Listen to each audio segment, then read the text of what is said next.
Hello friends, welcome to Geeky Bankers. So this is chapter 6, computer fraud protection from prevention of cybercrime and fraud management. Okay, so let's start. So before starting this chapter, just a small message from my side. This is Geeky Banker app. Okay, and this is one-stop solution for all IBF certification. So if you are preparing for any IBF certification exam, then come and download this app. You will get chapter wise lectures, mock test, previous year questions, mixed mock test, video mock test, everything, so that in your very first attempt you will be able to clear the certification exam. Okay, or this app is available on both platform, on Play Store as well as on our iOS. Okay, and for any query, this is our WhatsApp number, so just drop a message, you will get a reply. Okay, and you can also call. ठीक है, चलिए आगे start करते हैं. तो सबसे पहले है क्या कि व्हाट इज फ्रॉड. फ्रॉड क्या है, आप बताएं फ्रॉड क्या है. मान लीजिए कि कुछ भी आपके साथ ऐसा कुछ हो जाए जो ठीक नहीं है. ठीक नहीं है मतलब ये तो वेग हो गया. ठीक नहीं है मतलब लॉ के अनुसार नहीं है, अनलॉफुल कुछ आपके साथ कोई करता है तो आप बोलते फ्रॉड हो गया मेरे साथ. ठीक है, कि मान लीजिए कि मैं आपको ना मैं बोलता हूँ कि मैं ना ये कोर्स ले लो मेरा, ठीक है, इसमें सब कुछ है, चैप्टर वाइज लेक्चर्स और ये मिलेंगे, और आप जाते हो चैप्टर वाइज लेक्चर्स है ही नहीं, तो इसका मतलब मैं फ्रॉड कर रहा हूँ. है तो फ्रॉड मतलब क्या हो गया कि मान लीजिए जो भी आपको प्रॉमिस किया जाता है लेकिन वो आपको मिलता नहीं है. ठीक है, आपको नहीं दिया जाता. ठीक है, तो फ्रॉड है. चलिए अब इसका एक फॉर्मल डेफिनेशन देख लेते हैं. Fraud is a deliberate deception to secure unfair और अनलॉफुल गेन और to deprive a victim of legal right. Fraud can be committed through many methods including mail, wire, phone and the internet. The types of fraud are varied, ranging from simple theft to complex financial schemes. Common example include credit card fraud, identity theft, forgery, scams, insurance fraud, ये सब है. देखिए क्या है कि आप किसी को ना डिसेप्ट करते हो, ठगते हो. ठीक है, अनफेयर मीन्स अनलॉफुल गेन के लिए. ठीक है, तो वो क्या हो जाएगा, वो हो जाएगा फ्रॉड.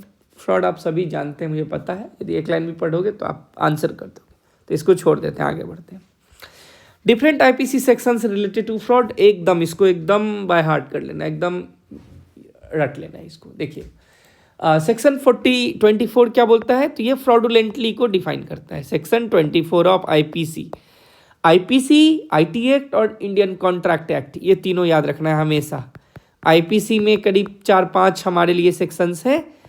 इंफॉर्मेशन टेक्नोलॉजी एक्ट में कुछ ज़्यादा है और इंडियन कॉन्ट्रैक्ट एक्ट में भी 2-3-4 है. ठीक है, उसको याद रखना है. तो जहाँ जहाँ मैं इसको डिस्कस करता हूँ तो इसको याद रखिए, क्वेश्चन इसमें से आएगा. तो सेक्शन 24 क्या करता है, ये फ्रॉडुलेंटली को डिफाइन करता है. सेक्शन 25 ये भी फ्रॉडुलेंटली को डिफाइन करता है, लेकिन और डिटेल मैनर में. सेक्शन 415 क्या करता है, तो ये चीटिंग को डिफाइन करता है. तो सेक्शन 24-25 फ्रॉडुलेंट से रिलेटेड, लेकिन 25 जो है वो और ल्यूसिड तरीके से करता है. ठीक है, और सिनेरियो यहाँ पे बहुत सारे सिनेरियोज 25 में डिस्कस किए गए हैं. और 415 चीटिंग को डिफाइन करता है. बस आप इतना याद रखो, और इससे ज़्यादा नहीं कि क्या है, नहीं है, कौन सा ये है, वो सब याद नहीं रखना है.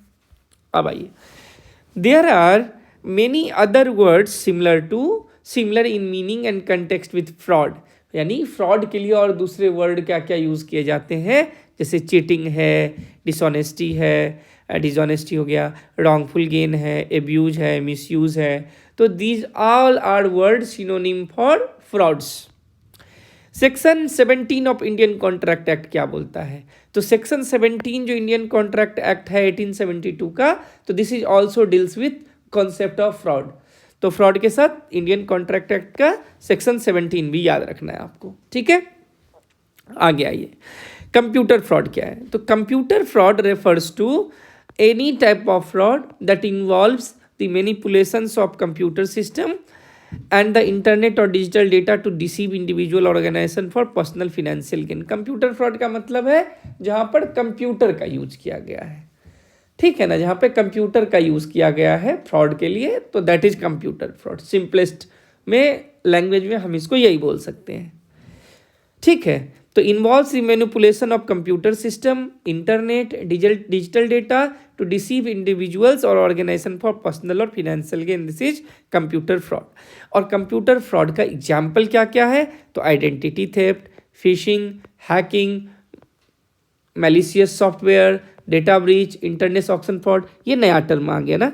देखिए इंटरनेट ऑक्शन फ्रॉड क्या होता है कि आपको ना बहुत सारा वेबसाइट मिलेगा, ठीक है, कि ये ऑक्शन पे है, आप बस इतना पैसा दोगे ये आपका हो जाएगा, और वो फर्जी वेबसाइट्स होते हैं, आपका पैसा लिया सामान कभी नहीं आएगा आपका।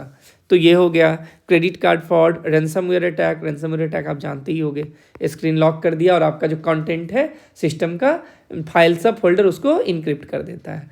पैसा दोगे, कोड देगा, तब जाके आप यूज़ कर पाओगे। Investment fraud, crypto currency fraud, तो these are all computer fraud example.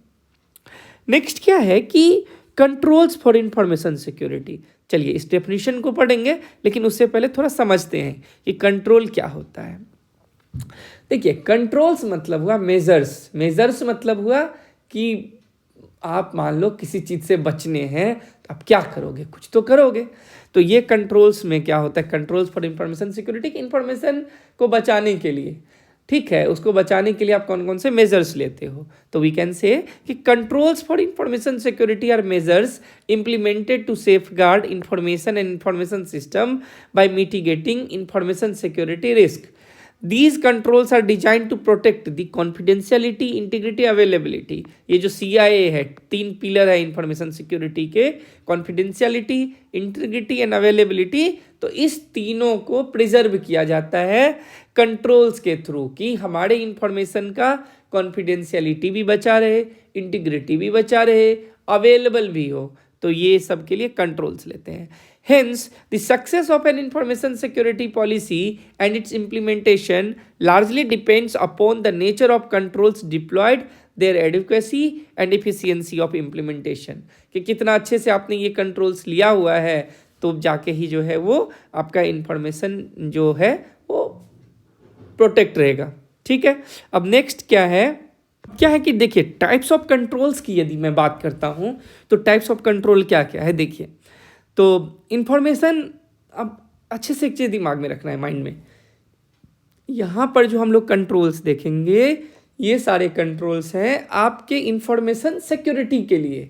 तो हार्डवेयर और फिजिकल कंट्रोल क्या हो सकते हैं, सॉफ्टवेयर और लॉजिकल कंट्रोल क्या हो सकते हैं, नेटवर्क और डेटा कंट्रोल क्या होगा, अदर कंट्रोल्स क्या हो सकते हैं।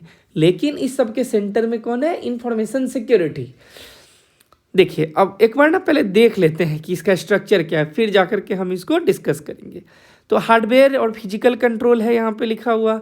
अब फिजिकल कंट्रोल के क्या क्या है, फिजिकल कंट्रोल में भी RFID भी यूज होता है, उसको भी देख लेंगे एक बार। सिक्योरिटी, सॉफ्टवेयर सिक्योरिटी कंट्रोल क्या है, यूजर लेवल कंट्रोल क्या है, एप्लीकेशन कंट्रोल क्या है, डेटाबेस कंट्रोल क्या है, ऑपरेशन सिस्टम कंट्रोल क्या है, सॉफ्टवेयर एंड लॉजिकल कंट्रोल क्या है, नेटवर्क कंट्रोल क्या है, अदर कंट्रोल क्या है। देखिए ये जो 4 टाइप था ना यहाँ पे, इसको पहले आप लोग स्ट्रक्चर अच्छे से देख लीजिए, जो समझ तो जाओगे ही आप। देखिए हार्डवेयर और फिजिकल कंट्रोल है, तो देखिए हार्डवेयर और फिजिकल कंट्रोल के लिए ना ये है फिजिकल, ये हार्डवेयर कंट्रोल है और ये फिजिकल कंट्रोल में है सब कुछ, RFID है, ठीक है। देन आता है हमारा सॉफ्टवेयर सिक्योरिटी कंट्रोल्स, ये दूसरा नंबर। अब सॉफ्टवेयर सिक्योरिटी कंट्रोल में सब कुछ है कि यूजर हो गया, एप्लीकेशन हो गया, यहाँ पर मैंने लिखा है ना, सॉफ्टवेयर सिक्योरिटी कंट्रोल में user, application, database and operating system, ठीक है, ये सॉफ्टवेयर सिक्योरिटी कंट्रोल है। उसके बाद नेटवर्क कंट्रोल होगा, ये देखिए, ठीक है। आइए अब इसको स्टार्ट करते हैं, अब ज़्यादा इसमें टाइम नहीं लगाएंगे। आइए देखिए हार्डवेयर एंड फिजिकल कंट्रोल है, ठीक है। अब सॉफ्टवेयर कंट्रोल का यहाँ पे डिफरेंट पार्ट है, यूज़र, एप्लीकेशन, ये जो हम लोग यहाँ पे देख रहे थे, ये है ना यहाँ पे, ये देखिए ये चारों अलग अलग, ठीक है। और ये सॉफ्टवेयर कंट्रोल्स में है, देन नेटवर्क कंट्रोल देखेंगे और अदर कंट्रोल देखेंगे, ठीक है। चलिए अब हम लोग स्टार्ट करते हैं। तो सबसे पहले हमारा जो है वो क्या, हार्डवेयर कंट्रोल।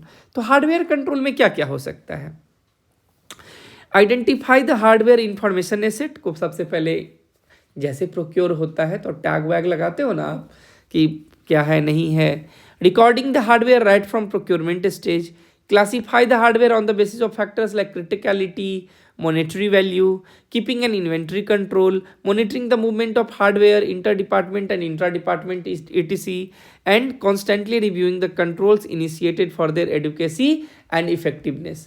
दोनों चीज़ देखना है, एडुकेसी भी देखना है, ठीक है, कि आपके पास मतलब जो है वो सही क्वांटिटी में है कि नहीं है, और इफेक्टिवनेस भी देखना है कि कितना इफेक्टिव वो अभी है या कितना इफेक्टिव आपका नहीं है.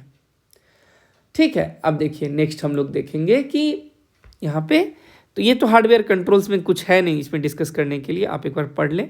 फिजिकल कंट्रोल्स में क्या हो जाएगा, जैसे फिजिकल कंट्रोल्स में लॉक्स हो गया, बायोमेट्रिक स्कैनर, सिक्योरिटी बैजेस जिससे कि आप सेंसिटिव एरियाज में नहीं जा पाए, सर्विलांस कैमरा में सीसीटीवी हो गया. एनवायरनमेंट कंट्रोल में भी होता है HVAC, heating, ventilation and air conditioning, तो आप उसको भी आपको देखना है कि वो प्रॉपर वो वहाँ पे रहे. ठीक है, और नेक्स्ट क्या है हमारा यहाँ पे कि ये हमारा ये फिजिकल कंट्रोल हो गया. अब देखिए ये जो हम हार्डवेयर कंट्रोल देख लिए, फिजिकल कंट्रोल देख लिए, ये पहला पॉइंट हमारा जो है वो कंप्लीट हो रहा है. तो इसी में हम लोग एक और चीज़ देखेंगे RFID, और उसके बाद सॉफ्टवेयर सिक्योरिटी कंट्रोल देखेंगे. देखिए RFID क्या है, रेडियो फ्रीक्वेंसी आइडेंटिफिकेशन. आप ये समझ लीजिए, मान लीजिए आपका सिस्टम है तो इसके ऊपर में एक टैग लगा दिया जाता है, और ये टैग से क्या किया जाता है, तो इसको ट्रैक करना इजी रहता है. हार्डवेयर को ट्रैक करना जो है वो क्या है, वो इजी हो जाता है. ठीक है, RFID से. तो इसमें क्या है RFID में कि अब हम लोग क्या क्या कर सकते हैं, तो इन्वेंट्री मैनेजमेंट कर सकते हैं, एसेट ट्रैकिंग कर सकते हैं. ठीक है, उसके बाद और क्या क्या कर सकते हैं, मेंटेनेंस एंड अपडेट्स कर सकते हैं. ठीक है, और सिक्योरिटी के लिए भी ये जो है वो मस्ट है. तो इनमें अब चलिए अब बारी बारी से देखते हैं. तो RFID क्या है, widely used for hardware tracking and asset management. RFID systems consist of 3 component. ये भी आता है, याद रखिएगा, RFID में पूछ देगा क्या क्या 3 सिस्टम है. एक होता है टैग, दूसरा होता है रीडर, तीसरा होता है डाटा मैनेजमेंट सिस्टम. ठीक है, तो ये तीनों जो है वो इसी का पार्ट है. ठीक है, ये तीनों जो है वो इसी का पार्ट है. कि सबसे पहले हो गया आपको कि RFID टैग्स हो गए, फिर रीडर हो गया, और फिर क्या हो जाएगा, डेटा मैनेजमेंट हो जाएगा. ठीक है, और क्या हो जाएगा, डेटा मैनेजमेंट. ये 3 हो गए, ये याद रखना. तो इन्वेंट्री मैनेजमेंट में क्या है कि RFID systems provide an efficient way to manage inventory, enabling quick counts and easy location of equipments within a facility. कि मान लीजिए वेयर हाउस तो बहुत बड़ा होता है, तो वो सीरियल नंबर का सामान कहाँ रखा है, तो RFID बता देगा, ब्लिंक करने लग जाएगा, हाँ ये रहा, ये वाला यहाँ है. तो आप उसको लोकेट कर पाओगे, ट्रैक कर पाओगे, इन्वेंट्री मैनेज कर पाओगे RFID के हेल्प से. एसेट ट्रैकिंग भी हो गया. Organisations uses RFID to track the movement and uses of expensive और critical hardware asset, reducing the risk of loss और थेफ्ट. तो उससे भी बचाता है ये. Maintenance and update. RFID can facilitate the tracking of maintenance schedules for hardware, ensuring that equipment is serviced on time. ठीक है, ये भी सही है कि सही से उसका सर्विसिंग हो जाएगा. Security. RFID tags can trigger alarm if hardware is moved unauthorized or taken out of designated area, enhancing physical security. तो फिजिकल सिक्योरिटी इनहेंस होता है कि सर्टेन डिस्टेंस से आप बाहर जाओगे, मान लीजिए ये वेयर हाउस है, इससे बाहर जाएगा तो अलार्म जो है वो बच जाएगा कि इस चूँकि वहाँ पे ट्रैकिंग लगा हुआ है ना RFID टैग, तो वो सिस्टम को बता देगा कि ये यहाँ से मूव हो गया है. चूँकि लोकेशन भी रहता है उसमें, तो अलार्म बच जाएगा और आप उसको बचा सकते हो. तो ये हार्डवेयर कंट्रोल्स में बस इतना ही था. ठीक है, हार्डवेयर कंट्रोल्स हो गया, फिजिकल कंट्रोल और RFID के बारे में पढ़े. अब हम लोग पढ़ेंगे सिक्योरिटी, सॉफ्टवेयर सिक्योरिटी कंट्रोल्स के बारे में. देखिए सॉफ्टवेयर सिक्योरिटी कंट्रोल्स के बारे में जब हम बात करते हैं तो ये 4 टाइप है. एक है user level control, application control, database control and operating system control. ये 4 है. अब देखिए यूजर लेवल कंट्रोल में क्या है, authentication mechanism, access right and permission, user activity monitoring and user training. Application control में है input validation, error handling, session management, encryption, security patches and update. Database control में है access control, data encryption, data masking, audit logging. ठीक है, इसी में अब कौन सा है, देखिए अब इसी में और कौन सा है, ये वाला हमारा ऑपरेटिंग सिस्टम कंट्रोल्स भी है। तो ऑपरेटिंग सिस्टम कंट्रोल्स भी देख लेंगे डेटाबेस के बाद, user account management, patch management, malware protection, firewall intrusion detection and file directory permission. उसके बाद हम लोग सॉफ्टवेयर एंड लॉजिकल कंट्रोल्स भी देखेंगे। उसके बाद हम लोग आएंगे नेटवर्क कंट्रोल्स पे। तो चलिए इसको देखते हैं। इतना डिटेल में ना इसको कवर करने का एक बस यही था कि आप लोग सही से समझ पाओ, नहीं तो इतना डिटेल में बुक में नहीं है, ठीक है ना। देखिए तो यूज़र लेवल कंट्रोल्स में क्या क्या होता है, तो ऑथेंटिकेशन मैकेनिज्म, ठीक है, कि ऑथोराइज्ड यूज़र ही सिस्टम में एक्सेस करे तो ऑथेंटिकेशन मैकेनिज्म।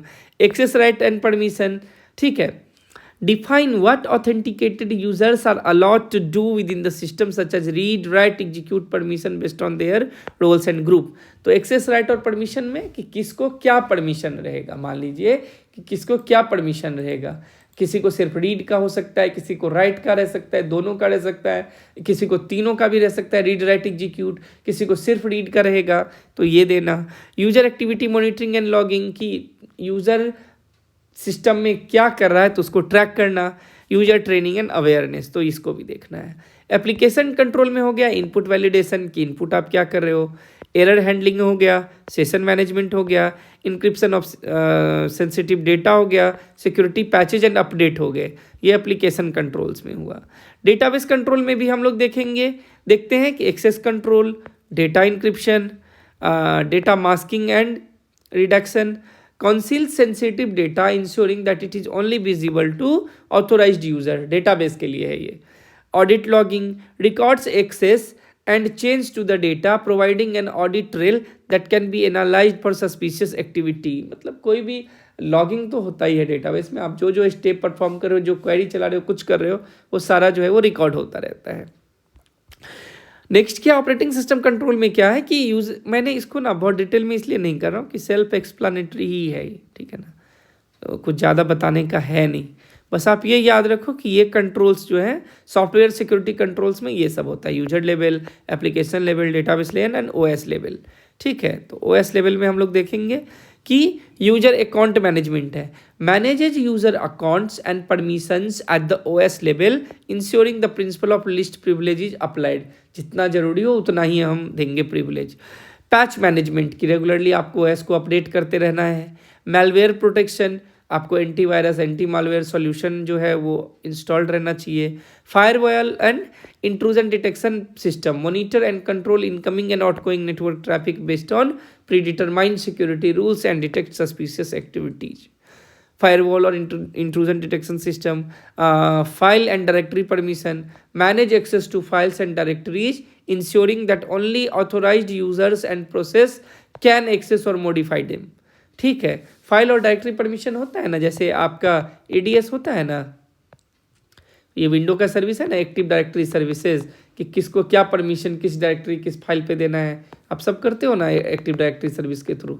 तो यही फाइल परमिशन को मैनेज करना, ये ओएस की बात है। अब सॉफ्टवेयर एंड लॉजिक कंट्रोल्स भी होते हैं जो यहाँ पे हमारा नहीं लिखा हुआ है, ठीक है, यहाँ पर ना नहीं लिखा हुआ है, ठीक है। सॉफ्टवेयर एंड लॉजिक कंट्रोल, इसको भी एक बार देख लेते हैं कि इसमें क्या क्या है।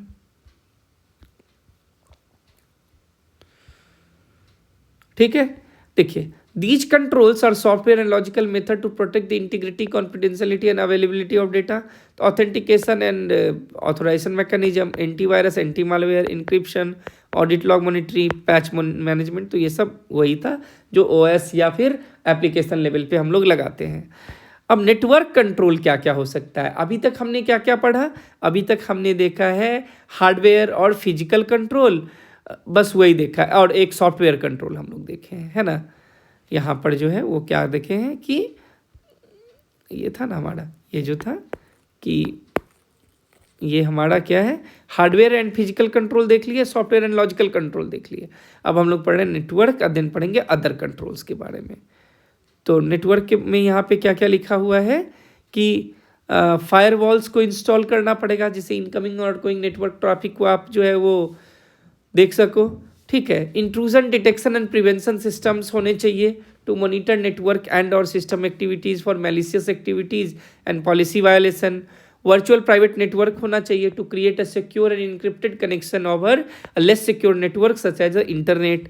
सॉकेट, सिक्योर सॉकेट लेयर होना चाहिए, या transport layer security, protocols for encryption information that travels over the internet ensuring secure data transmission, email security gateway होना चाहिए to protect against spam, phishing and other email based threats. तो ये सब क्या हो गया, नेटवर्क में जो नेटवर्क के थ्रू कुछ भी होता है तो वहाँ पर हमें चेक एंड बैलेंस रखना पड़ेगा, ठीक है। नेक्स्ट क्या है हमारा, इसके बाद अदर कंट्रोल्स था। तो अदर कंट्रोल्स में क्या क्या है कि these encompass a variety of additional and external control that contribute to an organization's overall security posture. Third party security assessment, regular audit and assessments conducted by external parties to evaluate the effectiveness of security controls. कि वो होता ही है, हर bank में होता है। जैसे IS audit आप yearly करते हो, कहीं कहीं पे आपको क्वार्टरली भी होता है, ठीक है। और रेगुलरली जो है बहुत सारे और भी ऑडिट्स जो है वो टाइम टू टाइम होता रहता है और हमें ये बताना पड़ता है अपने रेगुलेटर को। उसके बाद क्लाउड सिक्योरिटी कंट्रोल्स है कि security measures provided by cloud service provider to protect data hosted in cloud environment including data encryption, access control, security data centre, ये सब। सिक्योरिटी अवेयरनेस ट्रेनिंग हो गया, इंसिडेंट रिस्पॉन्स प्लान हो गया, compliance and regulatory control हो गए, adhering to the industry standard and regulations that dictate specific security requirement to protect sensitive information. ये सब क्या है, तो अदर कंट्रोल्स का जो है ये पार्ट है, ठीक है। अदर कंट्रोल में अब क्या है, जैसे अब डेटाबेस कंट्रोल है, तो database control for information security are essentially measures design to protect database from unauthorised access, data breaches, misuse and loss. These controls help ensure the confidentiality, integrity and availability of data stored within database. तो database control की यदि हम बात करेंगे तो यही है कि अनऑथोराइज्ड एक्सेस नहीं होने देना है, डेटा ब्रीचेज नहीं हो, मिसयूज और लॉस नहीं हो, तो ये सब है। अब की डेटाबेस कंट्रोल की बात करें तो सबसे पहले है कि एक्सेस कंट्रोल, फिर है डेटा इंक्रिप्शन, फिर है audit logging and monitoring, backup and recovery, database activity monitoring, database patch management, configuration management and segregation of duties. तो ये सब क्या है कि डेटाबेस कंट्रोल का पार्ट है। तो चलिए इसको वन बाय वन देखते हैं। एक्सेस कंट्रोल में मेनली हम लोग देखते हैं ऑथेंटिकेशन, ऑथोराइजेशन। ऑथेंटिकेशन क्या है कि only authorise user can access the database by requiring valid credential. Authorisation क्या है, what authenticated user can do. देखिए ऑथोराइजेशन में ना हम अथॉरिटी ग्रांट करते हैं कि भाई एबीसी डेटाबेस को एक्सेस करेगा। ऑथेंटिकेशन में क्या है कि जब एबीसी आया ना डेटाबेस को यूज़ करने के लिए तो हम ये बस वैलिडेट करेंगे कि वो एबीसी ही है कि नहीं है, XYZ तो नहीं है। तो ये दोनों में अंतर है। अब डेटा इंक्रिप्शन क्या है, तो डेटा जब रेस्ट है तो भी इंक्रिप्टेड रहेगा, इन ट्रांजिट है तो भी इंक्रिप्टेड रहेगा, ठीक है। ऑडिट ट्रेल्स क्या है, तो जो भी लॉगिंग होता है, जो भी एक्टिविटी हो रहा है उसका लॉगिंग करना है।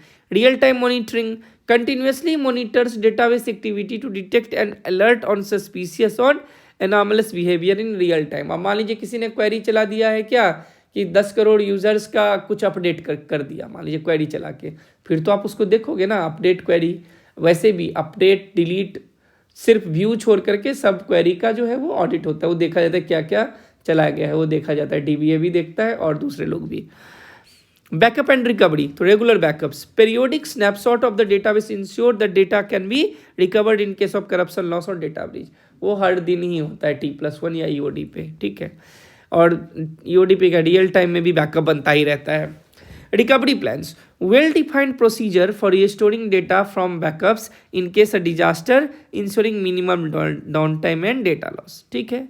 डेटा एक्टिविटी मॉनिटरिंग क्या है, continuous monitoring, uses specialised software to monitor, capture and analyze all database activity, providing visibility into the use and misuse of the data. Database patch management, जैसे OS में आप patch डालते हो तो हम यहाँ भी डालेंगे, रेगुलर अपडेट करते रहेंगे। कॉन्फ़िगरेशन मैनेजमेंट, सिक्योर कॉन्फ़िगरेशन होना चाहिए। आप कॉन्फ़िगरेशन देखोगे ना, ऐसा नहीं ना कि हम मान लीजिए किसी को ये राइट दे दें कि अपडेट क्वेरी वाला, जैसे मैंने बोला, ठीक है। मतलब कॉन्फ़िगरेशन देखेंगे कि कॉन्फ़िगरेशन तो मेन चीज़ है ना, वो तो कि इंडस्ट्री का बेस्ट प्रैक्टिसेस जो है या सिक्योरिटी स्टैंडर्ड्स जो है वो उससे मैच कर रहा है कि नहीं, तो हम उसका ध्यान रखेंगे। नेक्स्ट क्या है, segregation of duties. Segregation of duties क्या है कि मान लीजिए कि जो रोल है, हायरार्की है ना, ऑर्गेनाइजेशन में एक हायरार्की होता है। जो मान लीजिए सबसे ऊपर बैठे हैं उनको सबसे ज़्यादा रोल होगा, सबसे नीचे हैं उसको सबसे कम रोल मतलब एडिटिंग का और ये पावर होगा, ठीक है। तो this is segregation of duties. तो रोल डेफिनेशन तो clearly defines roles and responsibility among database administrator, developer and user to reduce the risk of unauthorised activity और इनसाइडर थ्रेट। तो दिस इज रोल डेफिनेशन कि मान लीजिए किसको क्या right आप दे रहे हो, नहीं दे रहे हो, ठीक है। तो ये जो था वो डेटाबेस कंट्रोल था, इसमें भी बहुत कुछ नहीं है, आप इसको एक बार देख लीजिएगा। नेक्स्ट आइए, every RDBMS is capable of enabling some built-in control mechanism like built-in control मतलब बाय डिफ़ॉल्ट एक तरीके से जो है ये इनेबल रहता है, ठीक है। और ये बाय डिफ़ॉल्ट क्या इनेबल रहता है तो इसको एक बार हम लोग देखते हैं, ठीक है। देखिए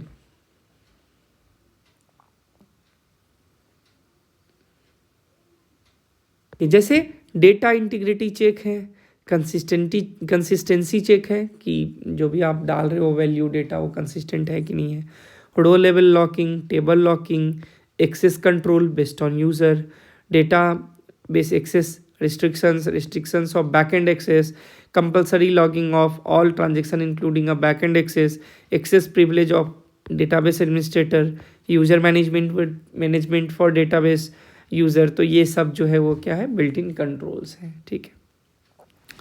इसमें से भी ना DDL, DML, DCL में से एक क्वेश्चन आप समझ लो हमेशा आता है, ठीक है। 1 से 2 क्वेश्चन हमेशा आएंगे, बस आपको ना याद क्या रखना है। देखिए DDL में क्या होता है, क्रिएट, अल्टर, ड्रॉप, ट्रंकेट, ठीक है। तो ये 4 हो गए DDL कमांड्स, ठीक है। Create, alter, drop and truncate. DDL में क्या क्या हो गया, बस DDL में याद रखिए create, alter, drop, truncate. Create है वही क्रिएट अ न्यू टेबल, ये आपको याद नहीं रखना है, मैंने लिख दिया, आप याद मत रखो।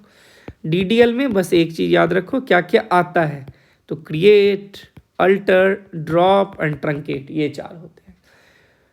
अब DML में क्या क्या आता है, देखिए DML में होता है इंसर्ट, अपडेट, डिलीट तो होता ही है, इंसर्ट, अपडेट, डिलीट, ठीक है, ये होता है DML। इसके साथ साथ लॉकिंग भी इसमें आता है, ठीक है ना, लॉक, ठीक है। अब TCL में क्या क्या होता है, अब पहले DCL देख लेते हैं, DCL में क्या क्या है। तो DCL में 2 ही है, ग्रांट और रिवोक। ग्रांट और रिवोक की जो part of DCL command, DCL command मतलब डेटा कंट्रोल लैंग्वेज। मैनिपुलेशन में इंसर्ट, अपडेट, डिलीट। DDL में create, alter, drop and truncate, ये हो गया, ठीक है। इसके बाद आता है TCL। TCL में क्या क्या आता है, देखिए commit, roll back, save point, set transaction और सेट कॉन्स्टेंट। इसमें लिखा नहीं है, एक और होता है सेट कॉन्स्टेंट भी होता है, कॉन्स्टेंट, TRAINT, ठीक है। तो इसको आप लोग याद रखिएगा, ठीक है, कि DDL में क्या है, DML में क्या है, DCL में क्या है, TCL में क्या है, ठीक है। आगे देखते हैं हम लोग, आगे क्या है, operating system controls. Operating system control हम लोग शायद ऊपर पढ़े हुए हैं, ठीक है ना, यहाँ पे था नहीं, ऑपरेटिंग सिस्टम कंट्रोल जो है वो हमारा इसमें था ना, क्या कहते हैं, जो सॉफ्टवेयर कंट्रोल्स में था, नहीं है ये यहाँ पे होगा, यहाँ पे था ना, ये रहा ना, अच्छा सॉफ्टवेयर एंड लॉजिकल कंट्रोल्स हमें लगता है इसमें ही रहा होगा, ठीक है। इसमें एक बार देख लेते हैं, अच्छा इसमें नहीं था क्या, सॉफ्टवेयर एंड लॉजिक कंट्रोल्स हमें लगता है यहीं पे कहीं होना चाहिए। डेटाबेस कंट्रोल, एप्लीकेशन कंट्रोल, चलिए नहीं है तो इसको एक बार देख लेते हैं कि ऑपरेटिंग सिस्टम कंट्रोल्स क्या क्या है, ठीक है ना। आइए देखिए, सबसे पहले क्या कि यूजर अकाउंट मैनेजमेंट, तो authentication and authorisation. Authentication authorisation बहुत बार समझा दिया है तो नहीं बताऊंगा अब, ठीक है। अकाउंट पॉलिसीज, ये देखिए, enforce security policies such as password complexity requirement, expiration, account lockout policies after multiple failed login attempt, तो ये सब अकाउंट पॉलिसीज में हो गया। एक्सेस कंट्रोल में क्या है, फाइल और डायरेक्टरी परमिशन क्या क्या दोगे, और least privilege principle, ensure that users and programs have only the minimum level of access necessary to perform their task, reducing the risk of unauthorized access or damage। मतलब जिसको जितना ज़रूरत होगा हम उसको उतना ही राइट देंगे जिससे उसका अपना काम चल जाए, ठीक है। System update and patch management, तो रेगुलर अपडेट करेंगे। पैच मैनेजमेंट टूल भी है जिससे ऑटोमेटिक प्रोसेस हो जाता है कि मान लीजिए कुछ आया तो अपने आप डाउनलोड आ जाए। जैसे आप अपने विंडोज़ में भी करते हो ना कि ऑटोमेटिक अप्लाई कर दिया है कि अपने आप यदि होगा तो जब भी आता है अपडेट तो अपने आप को डाउनलोड हो जाए। लॉगिंग एंड मॉनिटरिंग ये भी ठीक है, audit logs, real time monitoring. अब नेक्स्ट है हमारा प्रिवेंशन कंट्रोल। प्रिवेंशन मतलब प्रोएक्टिव कंट्रोल्स, प्रिवेंटिव मतलब प्रोएक्टिव, किसी चीज के होने से पहले। एक डिटेक्टिव होता है, एक प्रिवेंटिव, जैसे प्रिवेंशन होता है। प्रिवेंशन मतलब प्रोएक्टिव अप्रोच हमारा क्या होगा। देखिए कंट्रोल में भी प्रिवेंटिव और detective. A preventive control is one which prevents an attack from occurring और just prevents the external attacker from meeting the vulnerability and affecting the information asset. और इसमें क्या क्या आता है, देखिए इसमें क्या क्या आता है। तो प्रिवेंटिव कंट्रोल्स में क्या हो जाएगा, जैसे posting of physical security guard at the entrance, intrusion prevention, barbed wire fencing, unified threat management, hardware and software boxes. तो ये सब डिप्लॉय करके जो है हम लोग प्रिवेंटिव कंट्रोल्स ले सकते हैं। ठीक है, अब प्रिवेंटिव कंट्रोल्स में हम लोग देखते हैं कि ये सॉफ्टवेयर सिक्योरिटी कंट्रोल्स क्या क्या होता है। देखिए तो सबसे पहले है हमारा information security policy, adequacy and implementation, running an antivirus anti malware system, effective password management, effective user management, और internet, email, other network related policies, application level controls. तो ये सब हमारा सॉफ्टवेयर सिक्योरिटी कंट्रोल्स हो गया। अब इंट्रूजन प्रिवेंशन क्या है कि intrusion prevention is a form of intrusion prevention control are critical security tool design to detect and prevent identified threats and malicious activities in real time. कि real time में यदि कुछ ऐसा दिखता है कि बेस्ड ऑन वो सिग्नेचर या बेस्ड ऑन पैटर्न्स तो उसको वहीं पे रोक पाए। ठीक है, here is how intrusion prevention work and it key feature. तो देखिए की फीचर क्या क्या है, एक है traffic analysis, threat prevention and alert generation. तो सबसे पहले क्या करेगा कि monitor network and system traffic for suspicious activities that may indicate a security threat using various methodologies such as signature based detection, anomaly based detection and policy based detection. Traffic analysis के लिए है policy based detection, signature based detection and anomaly based detection. Threat prevention क्या है कि upon detecting a threat the IPs can take immediate action to prevent the intrusion by blocking the offending traffic और source IP address, resetting the connection और even reconfiguring other security controls to heighten defence. मतलब threat prevention में क्या कर सकता है कि जैसे ही मान लीजिए कि थ्रेट कोई डिटेक्ट होता है तो IPS है इंट्रूजन प्रिवेंशन सिस्टम, ये IPs नहीं है, ये इंट्रूजन प्रिवेंशन सिस्टम है।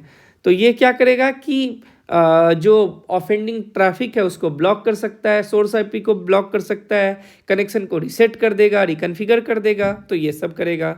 और अलर्ट जनरेशन क्या है, जैसे ही मान लीजिए पता चले तो जो भी सिक्योरिटी एडमिनिस्ट्रेटर्स हैं उनको उस थ्रेट के बारे में बताया जाए। अब डिप्लॉयमेंट मॉड्यूल भी इसका जो है प्रिवेंशन सिस्टम का दो होता है, एक इनलाइन और एक पैसिव। इनलाइन क्या है, position directly in the network traffic flow allowing the IPs to inspect all traffic and take immediate action to block malicious packets. कि जहाँ पे मान लीजिए ट्रैफिक है वहीं पे इसको एक तरीके से डिप्लॉय कर दिया जाता है। और पैसिव में क्या होता है कि monitors a copy of network traffic while it can alert on potential threat, it can not directly block traffic in this mode but can integrate with other system to enact preventive measures. Inline मतलब होता है क्या कि network traffic जहाँ पे है वहीं पे सीधे इसको डिप्लॉय कर दिया जाता है, लेकिन पैसिव में वहाँ पे नहीं किया जाता है इसको। ये क्या करता है कि only monitors a copy of network traffic. ठीक है, अब डिटेक्शन टेक्निक हम लोग पहले ही देखे थे अभी, सिग्नेचर बेस्ड, एनोमली बेस्ड और पॉलिसी बेस्ड। यहाँ पे देखे थे ना, यहाँ पे ये देखे थे ट्रैफिक एनालिसिस में। तो एक बार अब इसको थोड़ा सा डिटेल में पढ़ लेते हैं क्या क्या है। तो सिग्नेचर बेस्ड डिटेक्शन में क्या है कि uses known patterns of malicious activity.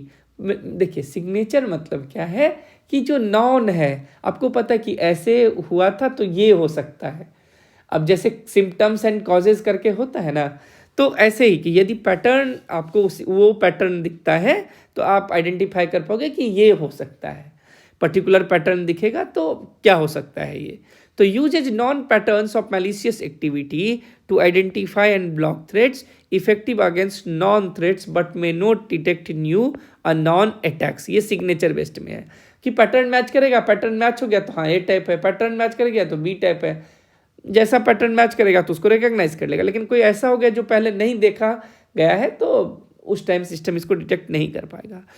Anomaly based detection क्या है? तो compare current network activity against an established baseline of normal behaviour and flagging deviations as potential threat. पता है कि नेटवर्क का बिहेवियर ऐसा होगा और यदि उससे जो इस्टेब्लिश्ड है कि ऐसा होता है नेटवर्क का बिहेवियर, ये देखेगा कि उसमें थोड़ा सा भी चेंज हो रहा है तो वो क्या करेगा, तो उसको फ्लैग कर देगा। ठीक है, कि उसको फ्लैग कर देगा। ठीक है, नेक्स्ट क्या है हमारा? Policy based detection.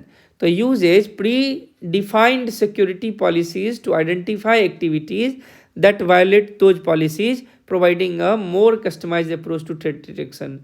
देखिए, पॉलिसी बेस्ड डिटेक्शन में क्या होगा ना कि जो भी आपका इस्टेब्लिश्ड पॉलिसी है आपके ऑर्गेनाइजेशन का, ये जो उसका वायोलेशन हो रहा है, ठीक है, तो आपको ये देखना है कि आप उसको कैसे इंश्योर करोगे कि वो पॉलिसी के इन लाइन रहे। तो पॉलिसी से डेविएशन होता है तो उस बेस पे डिटेक्शन किया जाता है। अब 3 में से क्या था? सिग्नेचर बेस्ड, मतलब जो नॉन पैटर्न है उसके बेस पे। एनोमली बेस्ड, जो इस्टेब्लिश्ड बिहेवियर है नेटवर्क ट्रैफिक का, उससे डिविएशन हुआ तो हम उसे डिटेक्ट करेंगे।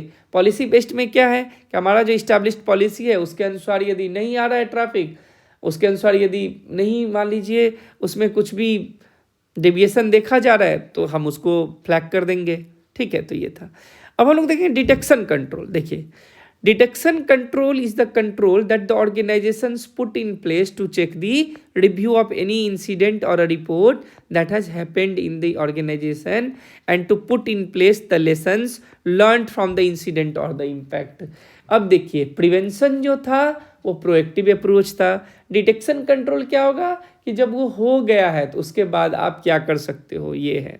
ठीक है, और उससे हमने क्या सीखा उसको हम लोग जो है वो राइट डाउन करेंगे कि आगे के लिए, ठीक है, डॉक्यूमेंटेशन कर देंगे कि आगे के लिए हेल्प होगा वो। Detection is always part of an audit और एन इंस्पेक्शन और a review mechanism. Hence, detection risk is the risk that an auditor confirms that there are no materials error, though in practice sometimes there could be some error, some of them with serious impact too. तो ये क्या है कि हमेशा audit के purpose से detection किया जाता है, ठीक है, और एन इंस्पेक्शन और a review mechanism. Hence, detection risk is the risk that an auditor confirms that there are no material error.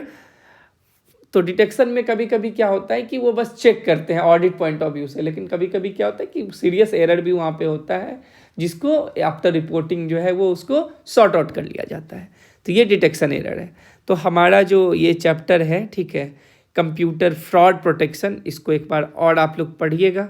ठीक है, और इस चैप्टर का 6 का जो मॉक टेस्ट है उस मॉक टेस्ट को आप में ज़रूर प्रैक्टिस करिएगा। ठीक है ना, उसको प्रैक्टिस करिएगा तो ये आपका क्लियर हो जाएगा, फिर माइंड में सेट हो जाएगा।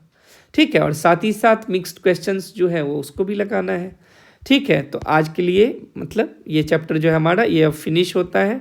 ठीक है, और यदि आप IBF के प्रिपरेशन कर रहे हैं किसी भी सर्टिफिकेशन के लिए तो आप हमारा ये ऐप डाउनलोड करिए। यहाँ पे आपको वीडियो लेक्चर्स मिलेंगे, MCQ मिलेंगे, सब कुछ मिलेगा। ये हमारा फ़ोन नंबर है। ठीक है, व्हाट्सअप नंबर भी यही है। तो आपका सजेशन रिक्वेस्ट कुछ भी हो तो आप यहाँ पे हमें बता सकते हैं। ठीक है ना, थैंक्स फॉर वॉचिंग। ये हमारा मेन चैनल का जो है वो टेलीग्राम चैनल है और ये हमारा डिस्कशन चैनल है। हमारा जो ऐप है वो एंड्रॉयड और iOS दोनों प्लेटफॉर्म पे मिलेगा। व्हाट नंबर आप नोट करके अपने फ़ोन में रख लो। ठीक है, और ऐप डाउनलोड करिए। यदि आप चाहते हैं कि एक ही बार में आपका एग्जामिनेशन क्लियर हो जाए तो आप जो है वो इसको ऐप को डाउनलोड करिए। ठीक है, thank you, thanks for watching.